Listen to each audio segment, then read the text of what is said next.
Hello, everyone. Steve Siebel back with PublicSpeakersBlog.com. Downtown Boston in the summer. It's beautiful out here. We're in Boston at one of the most famous graveyards in Boston here. You can see this is where Paul Revere is actually buried, as well as John Hancock. But there's another person buried here that a lot of people don't know about. Now, historians know about him, but a lot of people don't. And he's one of the most significant public speakers in the history of America. He was one of the most prolific public speakers during the American Revolution, before the Revolution, and during the Revolution. And his gravestone is right here, if you can show it. And his name is James Otis. Now, James Otis was maybe the most famous orator of the American Revolution, certainly one of the greatest speakers of all time. He would gather in Boston Common, which of course is the 44-acre park, the first public park in America, right down the street from the graveyard here.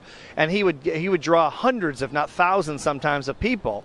And his most famous argument was for the writs of assistance, which was basically he was speaking against the police and the authorities coming into your home and just looking at everything you had without a warrant. That was before they had that. You know, the law where you had to have a warrant for to search and seize any kind of property, private property from someone. And he spoke out against that. He's one of the most powerful figures of the American Revolution in terms of being a public speaker. And that's why I bring it up on this blog, because the critical thinking question I have for you as a speaker is, besides the business part, besides the money that you want to earn as a speaker, and do earn as a speaker in some cases, are you thinking about the impact of your words on people?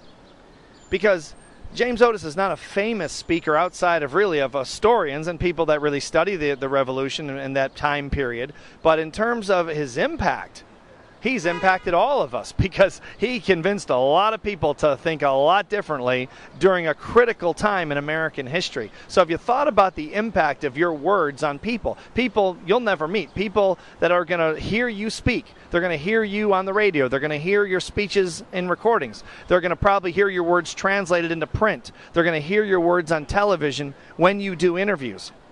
Have you thought about the impact and the ripple effect of your impact that's going to go all over the world? Every speaker, me included, we get emails, we get Facebook posts, we get Twitter posts.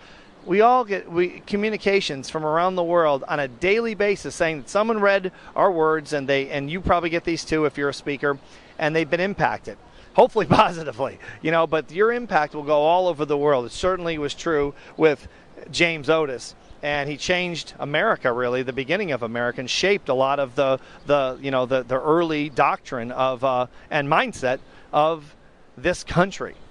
Pretty amazing, the power, when you think of it, the power of public speaking. Because the question really is, was James Otis any smarter than anyone else? Was he smarter than Paul Revere or John Hancock or Benjamin Franklin? No. Was he a better speaker? Was he a more powerful, impactful public speaker?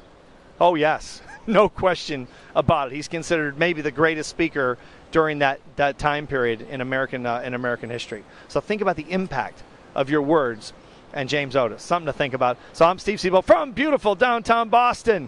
Thanks for watching the blog. See you next time.